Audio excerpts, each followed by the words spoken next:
Hello అన్న. So big boss చూస్తుంటారు, follow అవుతుంటారా? Yeah, మేము బిగ్ బాస్ సీజన్ 1 నుంచి సీజన్ 8 వరకు కూడా రెగ్యులర్గా చూస్తాము. ఎందుకంటే మేము కూడా ఫిల్మ్ ఇండస్ట్రీలో ఆర్టిస్ట్గా వర్క్ చేస్తూ ఖచ్చితంగా రాబోయే రోజుల్లో బిగ్ బాస్ సీజన్కి వెళ్ళాలనేదే ఒక కంటెస్టెంట్గా, ఒక యాక్టర్గా కానీ, ఒక ఎడ్యుకేటెడ్ పర్సన్గా కానీ, సో కామన్ మ్యాన్గా కానీ వెళ్ళాలనేదే మా గోల్. సో అన్నిటికంటే ముఖ్యంగా ఏంటంటే big boss season 8 one of my brother well wisher co actor అని గర్వంగా చెప్పుకుంటాను.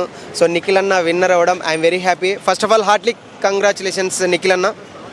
అప్పుడే మీకు రిజల్ట్ కూడా తెలిసిపోయిందా? ఆల్రెడీ అందరికీ తెలుసు, మీకే లేట్గా తెలిసింది అనుకుంటున్నా. సో ఈ big boss season 8 winner Nikhil అన్న అని అందరికీ మొదటి నుంచి ఆడియన్స్ తెలిసిపోతుంది. సో ఎందుకంటే ఆయన ఆట ఆడే విధానం కావచ్చు, అదేవిధంగా బిగ్ బాస్ సీజన్ 8 నిఖిల్ గారే విన్నర్ అవ్వడానికి ప్రేక్షకులు చూపించినటువంటి అభిమానం కావచ్చు, ఆయన ఆల్ ఎమోషన్స్ తట్టుకొని టాప్ రేస్లోకి రావడమే నేను పేర్కొంటున్నాను. సో మీరు గోరింటాక్ సీరియల్తో ఆయనతో పాటు వర్క్ చేశారు కదా, ఎక్స్పీరియన్స్ అంతా ఎలా ఉండింది అండ్ ఆయన నేచర్ ఎలా ఉంటుంది మామూలుగా సెట్స్ అంతా కూడా? సో నిజంగా గోరింటాక్ సీరియల్ ఎపిసోడ్ గురించి మీరు అడిగారు కూడా చెప్తున్నా. బిగ్ బాస్ సీజన్ 8లో టాప్ టీఆర్పీ రేటింగ్ ఒక ఎమోషన్ వీడియోకి వచ్చింది.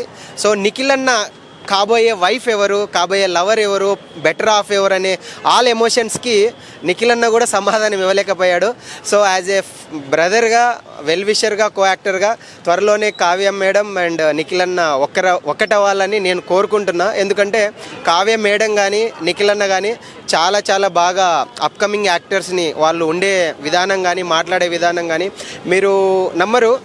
5 years బ్యాక్ గోరింటాక్ సీరియల్లో మేము సారథి స్టూడియోలో వర్క్ చేసాము. సో ఫస్ట్ టైం తనతో ట్రావెల్ అయిన తర్వాత కూర్చొని ఫుడ్ తినే విధానం కానీ, అప్పుడు నేను స్టార్టింగ్ జర్నీ నాది కెరియర్ 2019 ఆన్వర్డ్స్. సో అప్పుడు తన పర్సనల్ నంబర్ ఇవ్వడము, ఎప్పుడన్నా మెసేజెస్, టెక్స్ట్, సజెషన్స్ ఇవ్వడం, గైడ్ ఇవ్వడం, ముఖ్యంగా కావ్య మేడం కేరింగ్ అనేది చాలా బాగుంది నిఖిల్ అన్న విషయంలో. సో ఖచ్చితంగా వాళ్ళిద్దరు ఒక్కటవ్వాలని కోరుకుంటున్నాను. అంటే నెంబర్ ఇవ్వడం జరిగిందని చెప్పి అంటున్నారు కదా, అయితే ఆ నెంబర్ ఇప్పుడు కూడా పనిచేస్తుందా? ఇప్పుడు కూడా టచ్లో ఉన్నారా మీరు? నేను ఇప్పుడు కూడా టచ్లో ఉన్నా. బిగ్ బాస్ సీజన్ ముందు కూడా మాట్లాడడం జరిగింది. రెగ్యులర్గా అదే నెంబరు ఫ్యామిలీ మెంబర్స్ యూజ్ చేస్తున్నారు. సో మన ఫ్రెండ్ సర్కిల్ యాక్టర్స్తో అందరికీ, మా ఫ్రెండ్ సర్కిల్ యూట్యూబర్స్తో నిఖిల్ అన్నకు ఓట్ చేయడం జరిగింది. ముఖ్యంగా నిఖిల్ అన్నని హౌస్లో సపోర్ట్ చేసినటువంటి యశస్వి గారికి, పృథ్వీ అన్నకి, విష్ణుప్రియకి ఒక ఫ్రెండ్గా కానీ, అదేవిధంగా యూట్యూబర్స్ తరపున ధన్యవాదాలు తెలుపుతున్నాం. థ్యాంక్ యూ అన్న, థ్యాంక్ యూ సో మచ్.